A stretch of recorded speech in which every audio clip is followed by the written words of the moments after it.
Madame, Monsieur, bonsoir et bienvenue au 19h de ce 19 octobre. À la une de l'actualité, le président de la République, Ahmed Tebboune, a reçu un appel téléphonique de son frère, le président turc Recep Tayyip Erdogan, qui l'a félicité pour la réussite de la conférence pour la réconciliation des factions palestiniennes. Le président de la République a reçu les lettres de créance de 5 nouveaux ambassadeurs accrédités en Algérie.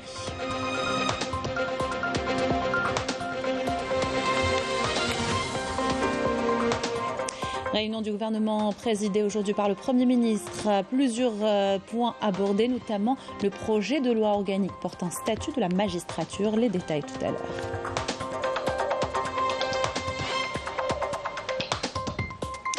Sommet arabe d'Alger, les attentes sont multiples. Nos envoyés spéciaux sondent les aspirations des populations. Au Koweït, l'unification des rangs et l'action arabe commune reviennent régulièrement.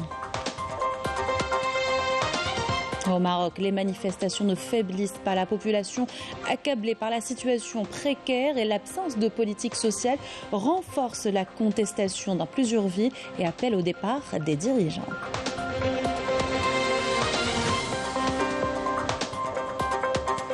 Zoom dans cette édition sur le projet de Bentonit Amarniat Lemsel. L'unité de Managem El Jazair produit 120 000 tonnes par an, de quoi répondre à la demande nationale et même exporter.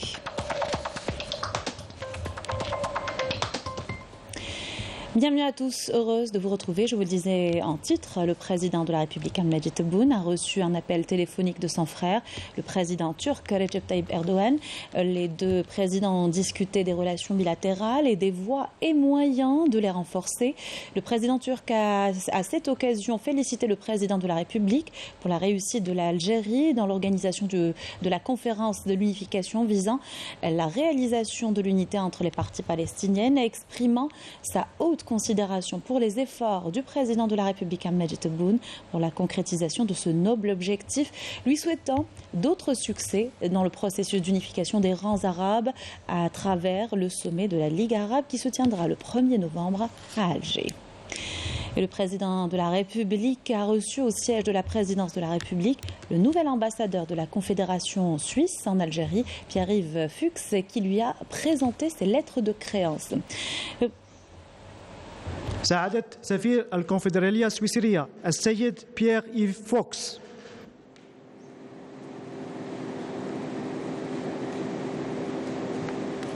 Monsieur le Président, j'ai l'honneur de vous présenter les lettres de créance par lesquelles le Conseil fédéral de la Confédération suisse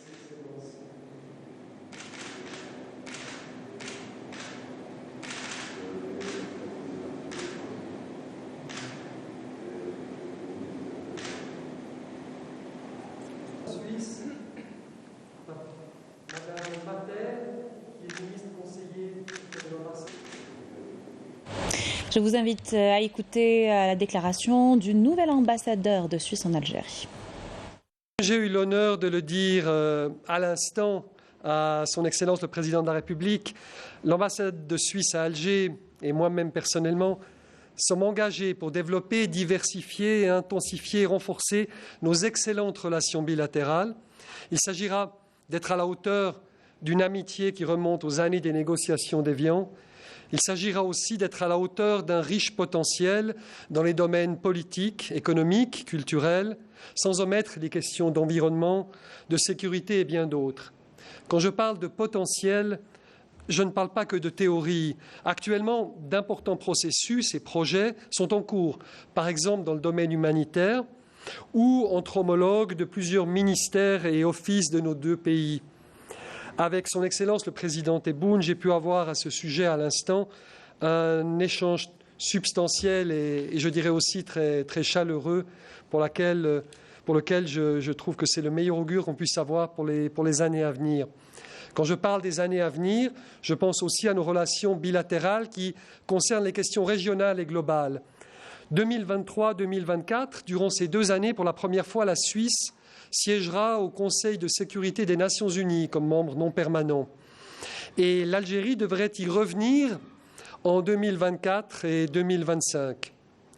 Compte tenu du rôle de ces deux pays, de nos deux pays, l'Algérie et la Suisse, ce rôle que nous jouons d'ores et déjà sur la scène internationale, je pense que ces années à venir verront certainement l'intensification de notre dialogue et, je l'espère vivement, de notre coopération au service du bien commun.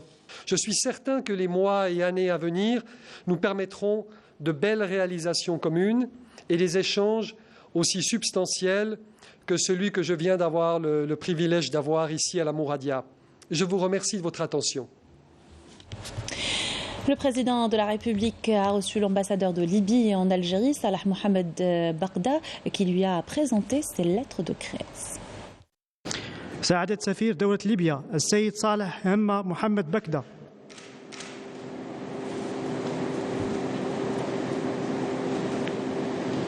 تشرف بتسليمكم أوراق الاعتماد التي عينني بموجبها فخامة رئيس مجلس الرئاسي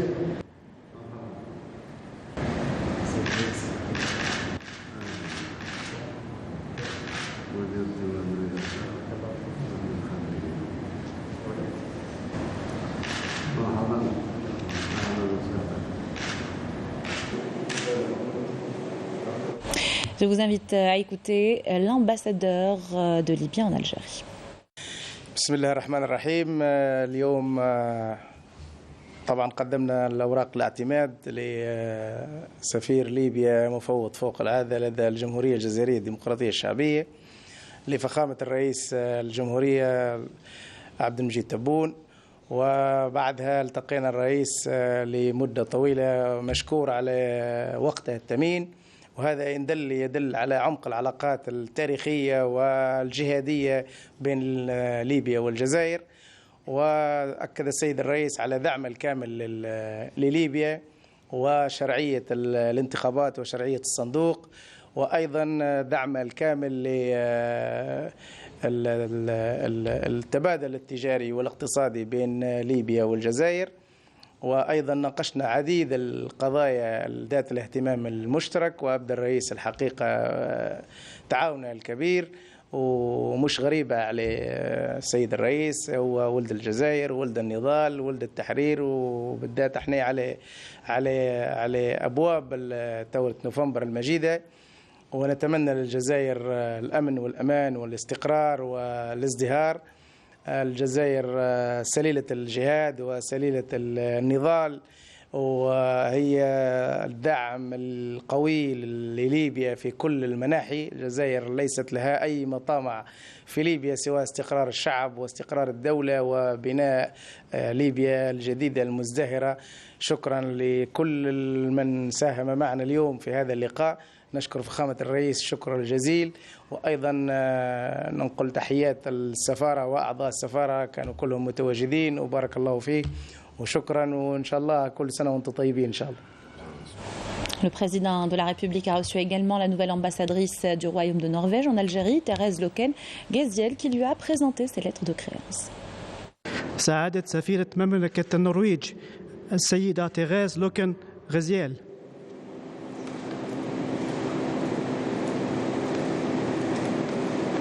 J'ai l'honneur de vous remettre les lettres de créance par lesquelles Sa Majesté le roi Harald V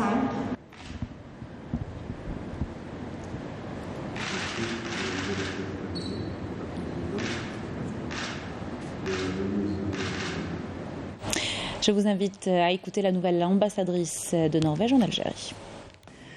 مرحبا، أنا تيريزا هرسيال، أنا سفيرة من النرويج.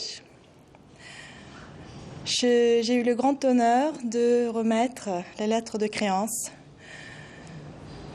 par lesquelles le roi Harald, Sa Majesté Harald V de Norvège, m'accrédite auprès de la République algérienne démocratique et populaire en tant qu'ambassadeur de Norvège pour ce beau pays où je me déjà sens un peu comme chez moi.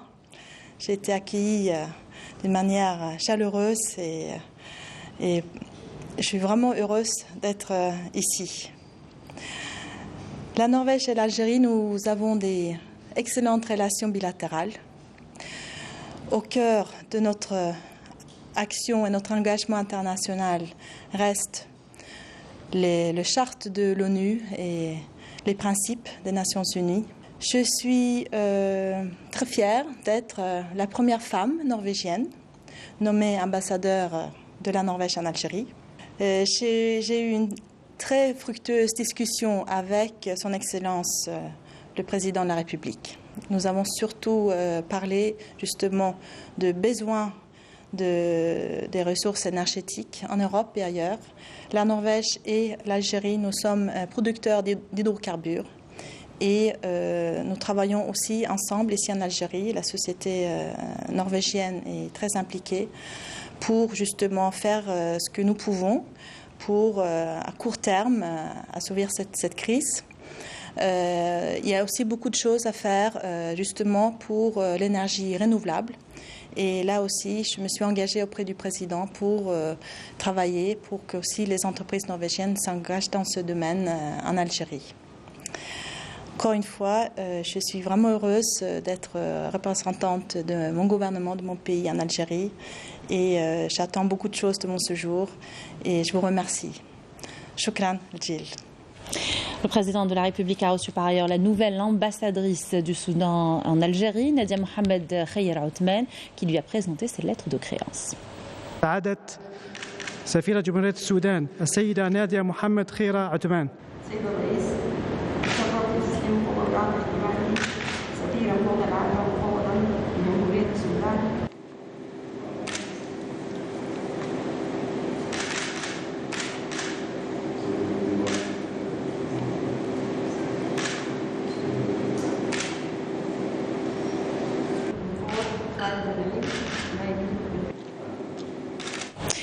Je vous invite à écouter l'ambassadrice du Soudan en Algérie.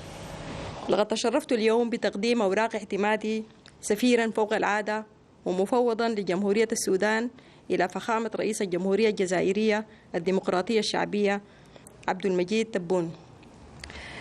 أكدت خلال لقاء فخامة رئيس الجمهورية على العلاقات الراسخة والمميزة القائمة بين البلدين الشقيقين وتطلع قادة البلدين إلى تطويرها نحو آفاق أرحب بما يخدم مصلحة البلدين الشعبين الشقيقين، خاصة على ضوء الموارد الثرة التي يسخر بها السودان والجزائر والتي تفتح مجالات للتعاون المشترك لمصلحة البلدين.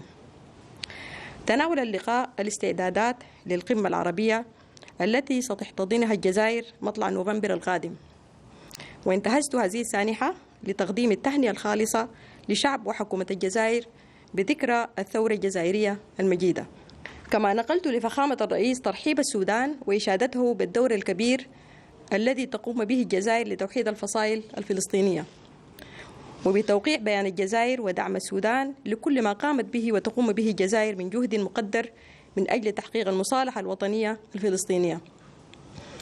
هذا وقد أكدت لفخامة الرئيس بأنني سأبذل قصارى جهدي في سبيل الدفع بعلاقات البلدين إلى أعلى مستوى، خاصة في مجالات التنمية الاقتصادية والتجارية بالتركيز على عدد من المجالات الحيوية كالزراعة والثروة الحيوانية وقطاع النفط والغاز والتبادل التجاري، بما يصب في تعزيز وتأطير التعاون التنموي، خاصة في ظل الظروف الدولية الراهنة التي تتطلب أكبر قدر من التعاون والتآزر بين الأشقاء. وإنني على ثقة تامة من أنني سأجد كل عون وتشجيع من مؤسسات الدولة ومن المسؤولين في الجزائر لإنجاز مهمتي كسفيرة لبلادي، ولكم مني أجزل الشكر. Le président de la République a reçu également le nouvel ambassadeur du sultanat d'Oman en Algérie, Saïf Ben Nasser Ben Rachid El Badawi, qui lui a présenté ses lettres de créance. سعادة سفير سلطنة عمان السيد سيف بن ناصر بن راشد البداعي.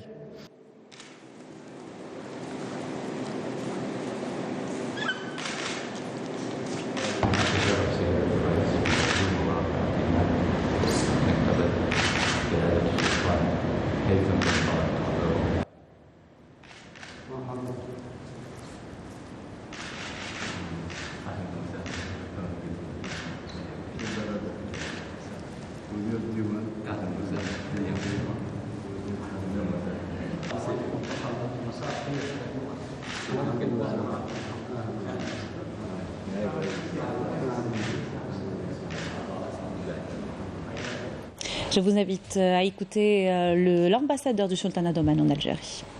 السلام عليكم. تشرفت اليوم بتقديم أوراق اعتمادي لسيادة رئيس الجمهورية الجزائرية الديمقراطية الشعبية. نقلت له تحيات وتمنيات حضرة صاحب الجلالة السلطان هيثم بن طارق حفظه الله. أشاد السيد الرئيس بالعلاقات الثنائية التي تربط البلدين الشقيقين.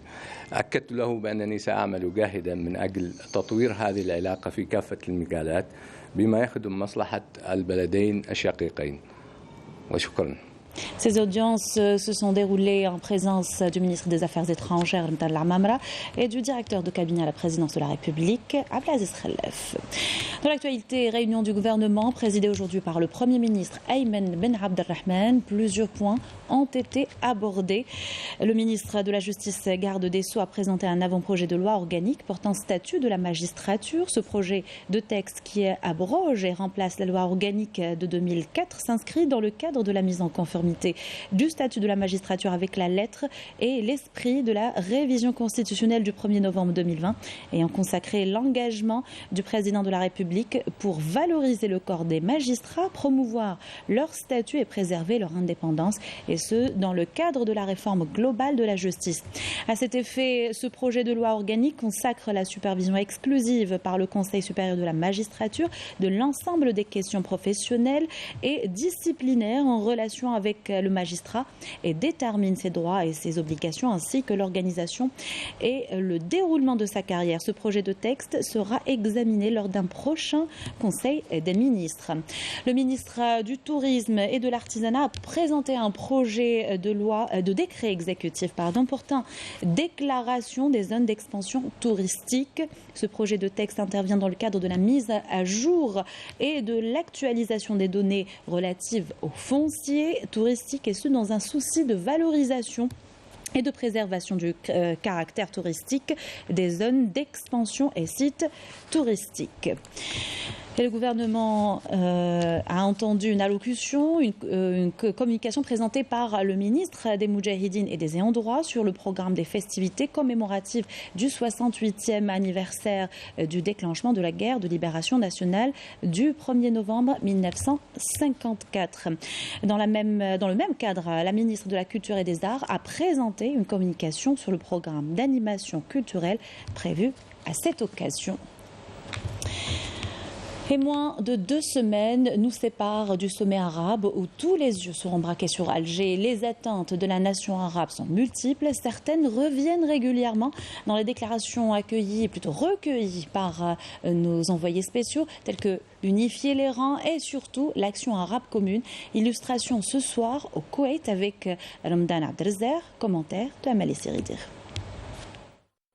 Une importance particulière est accordée au prochain sommet arabe qu'abritera Alger. Au Koweït, tout le monde est conscient de l'importance que revêt la réunion des dirigeants arabes les 1er et 2 novembre prochains. Une réunion qui devrait permettre de prendre des décisions capitales pour la promotion de l'action arabe commune. On attend avec impatience la rencontre des dirigeants arabes en Algérie, un pays très cher à nos cœurs. Le sommet arabe intervient alors que l'Algérie célèbre le 60e anniversaire de son indépendance. C'est aussi une occasion de rappeler les positions de l'Algérie. L'Algérie a de tout temps soutenu les pays arabes, notamment la cause palestinienne. Les Arabes sont tous des frères, nous devons nous unir et travailler de concert pour l'unification des rangs.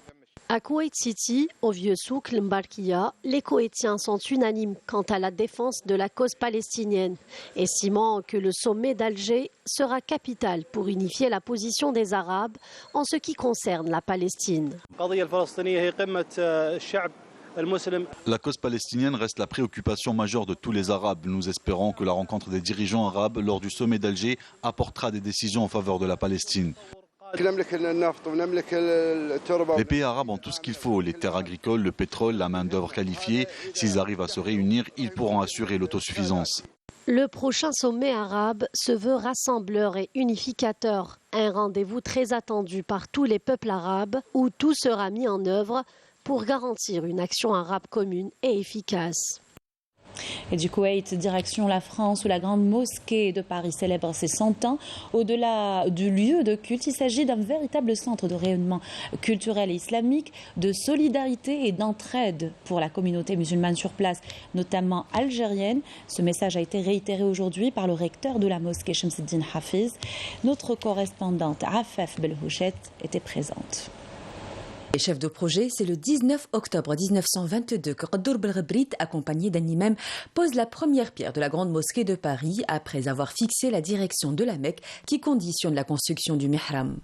Je tiens également à rappeler que Qadour Belghebrit, en 1917, pendant la Première Guerre mondiale, on est en pleine guerre mondiale, les autorités françaises vont demander à Qadour Belghebrit, qui est natif de Sidi Bel Abbès, va être nommé par les autorités françaises comme consul général. Il va avoir pour mission d'organiser le pèlerinage des musulmans du Maghreb, c'est-à-dire Maroc, Algérie, Tunisie, pour aller dans les villes saintes, Médine et la Mecque. L'idée étant d'acheter dans les deux villes saintes des hôtels pour accueillir les pèlerins arrivant du Maghreb.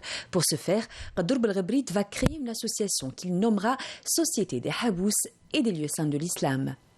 Les statuts que rédige Qadour Belghebrit vont être déposés à la Mahkama Malikite d'Alger, avec pour siège social la grande mosquée d'Alger. Et je rappelle que l'association est composée donc du président Qadour Belghebrit, natif d'Algérie, et de son trésorier, la famille Zouaï, donc le patriarche Zouaï, qui lui aussi est originaire d'Algérie. La société des Habous, telle qu'elle a été créée à ce moment-là, cela va être un accélérateur pour la création de la mosquée de Paris. Dès lors, le gouvernement français saisit son Assemblée nationale et une loi est votée accordant à la Société des Habous et lieux saints de l'islam une subvention de 500 000 francs.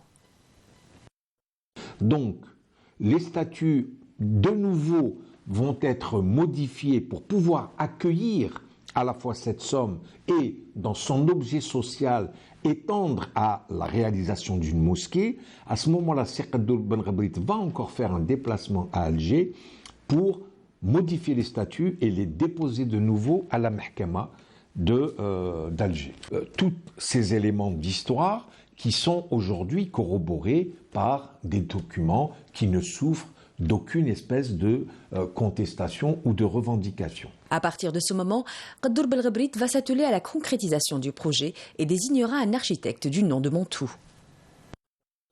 Monsieur Mantou est un architecte qui est né à Alger, qui a fait ses études en Algérie et qui s'est beaucoup inspiré pour la construction de la Grande Mosquée de Paris d'édifices qui sont déjà en Algérie, notamment le siège du gouvernorat d'Alger. On a là aussi des documents extraordinaires où on voit que Mantou est à la recherche de cette architecture arabo-musulmane.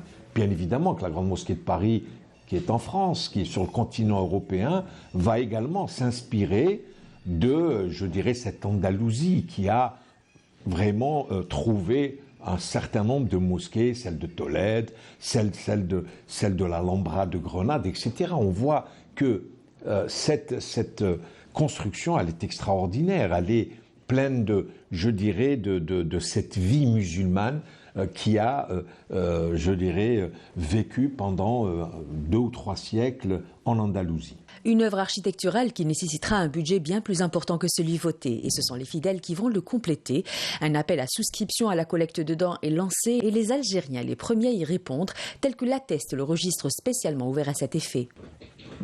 Extraordinaire.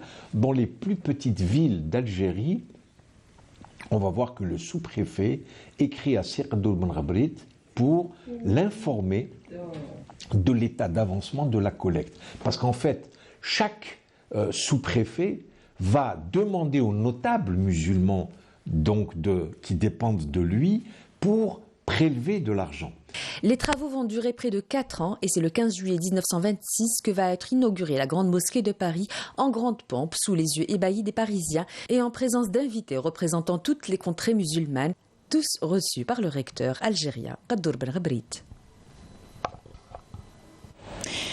Dans l'actualité internationale, le sort de la mission de l'ONU pour l'organisation d'un référendum au Sahara occidental tranché à la fin du mois. En déplacement à Alger, Pierre Galland plaide pour l'extension du mandat de la MINURSO à la protection des droits humains. Le président de la coordination européenne pour le soutien et la solidarité avec le peuple sahraoui a souligné l'importance de doter la MINURSO de ce mécanisme et a dénoncé le soutien et la complicité de certaines puissances occidentales à la colonisation marocaine au Sahara occidental. Des manifestations ont été organisées devant l'ambassade du Maroc en Afrique du Sud pour dénoncer la politique répressive des forces d'occupation marocaines contre le peuple sahraoui. Celle-ci coïncide avec la visite du président sahraoui Brahim Ghali en Afrique du Sud à l'invitation de son homologue sud-africain Cyril Ramaphosa. Les contestataires appellent la communauté internationale à réagir en faveur de l'organisation d'un référendum d'autodétermination au Sahara occidental. Et pendant ce temps, les manifestations ne faiblissent pas au Maroc. La population de plus en plus accablée par la situation précaire et l'absence de politique sociale ou même de réaction de la part du gouvernement à Tanger, Meknès ou encore à Tétouan. Ils sont des centaines à appeler quotidiennement au départ des dirigeants. Yasmine Massaoudi.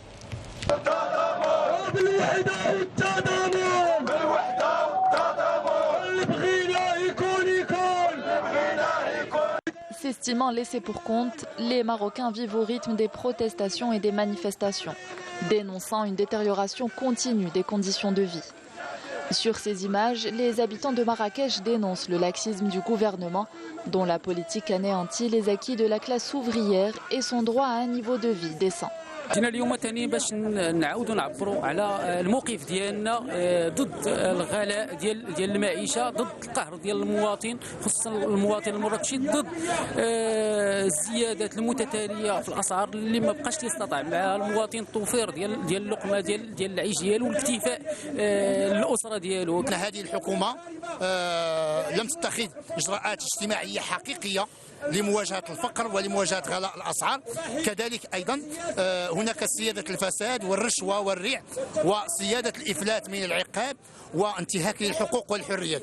Exigeant de meilleures conditions de vie, les habitants de Khenifra et Tanger étaient eux aussi nombreux à investir la rue pour dénoncer l'injustice dont ils sont victimes depuis des années.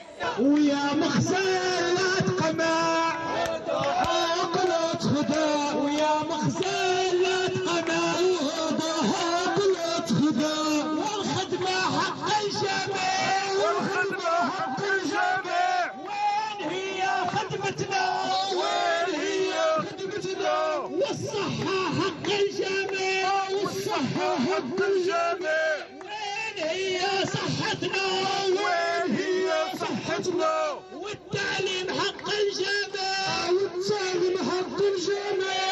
وين هو تعليمنا؟ وين هو تعليمنا؟ المغرب كامل فيه احتجاجات اليوم. اللهم انا هذا منكر وغدا تقولوا ما كاين حد ما كيحضر حد. عباد الله تكونوا مزيان خليهم يطحنوكم با بروبليم. خليو توطال وخنوج يجمعوا الفلوس وانتم ما لقيتوا ما تاكلوا وما لقيتوا سبيطارات وما لقيتوا والو. هذا هو الواقع في المغرب. Confrontés à une grave crise alimentaire dans les prochains mois, en raison d'une récolte céréalière jugée catastrophique et des difficultés d'approvisionnement, à Rabat comme à Meknès, la grogne populaire ne faiblit pas. Une grogne exacerbée par les mesures aux répercussions sociales désastreuses prises par le gouvernement à Khenouch. الحكومه كتفرج في المعاناه ديال الشعب والمندوبيه الساميه للتخطيط تكلمات على اكثر من 3 مليون المغاربه كينزلقوا نحو الهشاشه والفقر، وبالتالي هذا ناقوس خطر. المفروض ان تلتقط الحكومه وتحسن الظروف المعيشيه للمواطنين، ولكن للاسف الشديد احنا هنا كنحتجوا وكاين حتى تراجع في الحقوق والحريات. 24 مليون مغربي يعاني من الفقر. إذا مسألة الفقر لم تعد مسألة عرضانية بل أصبحت حاضرة في كل البيوت. أظن على أن الحكومة المغربية مع الأسف تتحدث كثيرا حول ما هو اجتماعي، ولكن حتى الآن لم نرى تنفيذ أي قرارات من القرارات لفائدة المواطنين. الزيادة في الأسعار بشكل متواصل، الآن هناك حديث على زيادة في الغازوال ما بين درهم ونص ما بين درهم ودرهم ونص. السبب في هذه الأوضاع التي تعيشها البلاد هي الدولة المغربية، هي الحكومة المغربية التي تفقر الشعب في جميع المجالات. هذا الغلاء اللي كاين اليوم واللي كتعرفوا بلادنا هو غلاء غير مبرر، هو غلاء اللي كينهك القدره الشرائيه، هو غلاء اللي غادي يخلق واحد التوتر. اليوم الحكومه المغربيه كتخلي المغربي يدبر راسو، يعني منه للسوق. زادوا عليه دبر المحينو، ما زادوش عليه دبر المحينو. اذا واحد العدد ديال السياسات ما كتنتج غير على المعيشه وما كتنهك غير الحقوق الاقتصاديه والاجتماعيه ديال المغرب. Le Makhzen fait face à une crise économique et sociale sans précédent. Ce dernier use de tous les moyens pour réprimer et museler toutes les voix discordantes. Plusieurs partis politiques marocains et défenseurs des droits humains s'insurgent contre les violations des libertés individuelles au Maroc, appelant à resserrer les rangs pour mettre fin aux injustices.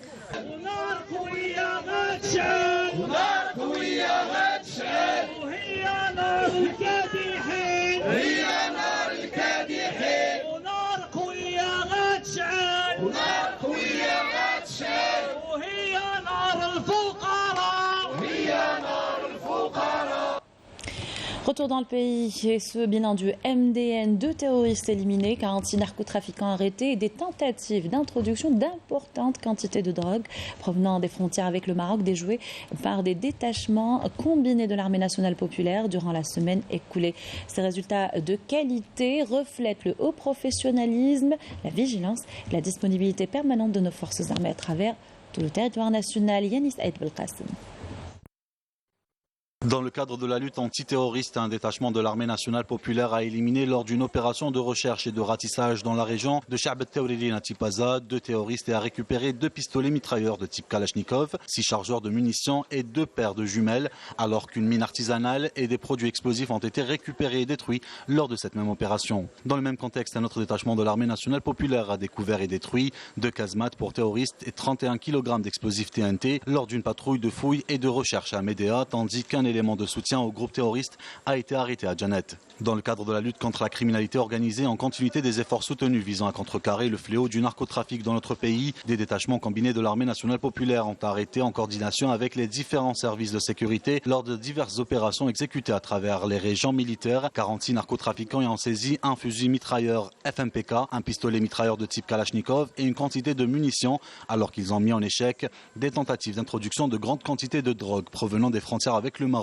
s'élevant à 5 quintaux et 69 kg de kiff traités et saisi 221 036 comprimés psychotropes. En outre, des détachements de l'armée nationale populaire ont intercepté à Tamanrasset, Borjbadji Mokhtar Ingezam, Janat Indouf et Insaleh 317 individus et saisi 33 véhicules, 198 groupes électrogènes, 176 marteaux-piqueurs, 14 détecteurs de métaux, 8,3 tonnes de mélange d'or brut et de pierre, ainsi que des outils de détonation et des équipements utilisés dans des opérations d'orpaillage illicite, tandis que 23 autres individus ont été arrêtés et 19 fusils de chasse, des quantités de denrées alimentaires destinées à la contrebande et à la spéculation s'élevant à 48 tonnes, ainsi que 46 quintaux de tabac et 10 453 unités de diverses boissons ont été saisies lors d'opérations distinctes à travers le territoire national. De même, les gardes frontières ont déjoué en coordination avec les services de la gendarmerie nationale des tentatives de contrebande de grandes quantités de carburant s'élevant à 49 060 litres à Borjbadji Mokhtar, Adrar, Tebessa, Sougharas, El Taraf et Ouergla. Par ailleurs, les gardes-côtes ont déjoué au niveau de nos côtes nationales des tentatives d'émigration clandestine et ont procédé au sauvetage de 226 individus à bord d'embarcations de construction artisanale, alors que 108 immigrants clandestins de différentes nationalités ont été arrêtés à travers le territoire national. Zoom à présent sur ce projet de bentonite à Marny à Tlemcen. La mine a une capacité de brut de 5 millions de tonnes et l'unité de Menedjem El Jazair produit 120 000 tonnes par an, de quoi répondre à la demande nationale et même exporter, nous dit Khalef Medkour, commentaire de Walid Yousfi. Nous sommes au cœur de la 24e unité dépendant de l'ENOF, entreprise nationale des produits miniers non ferreux et des substances utiles, implantée à Marnia. Ce qui est extrait et traité dans cette usine est utilisé dans plusieurs domaines stratégiques tels que le forage pétrolier, l'industrie de la métallurgie ou encore les travaux publics, pour répondre à une demande en constante augmentation. Nous avons une capacité de production de 120 000 tonnes par an, ce qui permet de couvrir la demande nationale et va nous permettre d'exporter vers l'étranger à moyen et à long terme. Cette mine dispose d'une capacité de 5 millions de tonnes de minerais bruts, dont la bentonite, pour répondre à la demande nationale. Une production qui permettra notamment de réduire la facture d'importation de cette argile tant convoitée, composant essentiel à la production de terres décolorantes. L'implantation de cette unité à Marnia a également donné un coup d'accélérateur au développement local dans la région. L'ouverture de cette nouvelle unité permettra de créer de la richesse et des postes de travail pour les habitants de la région. L'objectif à long terme pour l'ENOF est de couvrir à 100% la demande nationale et d'aller à très court terme vers l'export. Et on va dans le sud du pays. La saison touristique bien entamée enregistre une affluence importante, notamment au Tassil Adjer. Le parc national est un véritable musée à ciel ouvert. Le site touristique, plutôt historique et archéologique, suscite l'intérêt de nombreux visiteurs algériens et étrangers. Brahim Belkhir, Rina Lerari.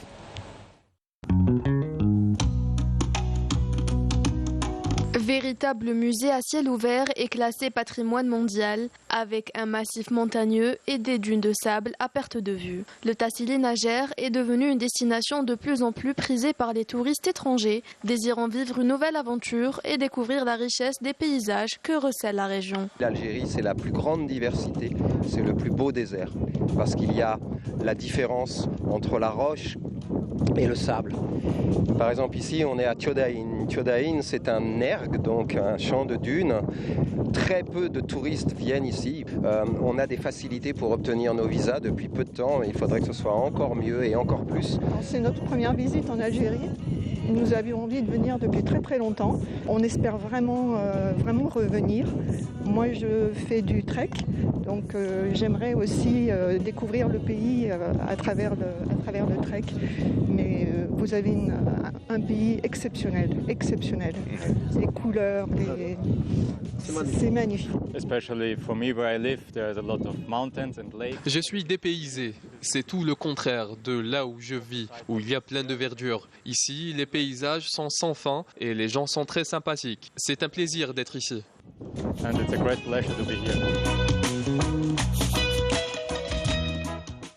Après avoir effectué une balade sur les dunes, les guides conduisent les visiteurs à la découverte des gravures rupestres, racontant la vie et les habitudes des tribus Tergui durant la préhistoire. C'est l'une des plus belles régions du Sahara, sans oublier que les Algériens sont très accueillants et gentils avec nous. Je ne peux pas le contredire. Regardez ces paysages, c'est magnifiquement beau. Nous accompagnons les touristes qui sont de différentes nationalités à partir de la région de Taleb Abdelrahman jusqu'au Sahara d'Ilizi pour leur faire ensuite visiter celui de Janet.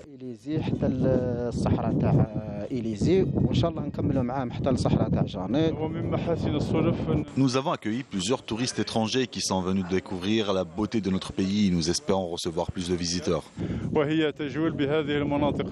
Destination touristique par excellence, la wilaya d'Ilizi, de par sa beauté captivante, attire de plus en plus de touristes souhaitant découvrir le riche patrimoine culturel et historique de la région. Avec ceci, nous arrivons à la fin de notre journal. Merci de l'avoir suivi et excellente soirée sur Canal Algérie.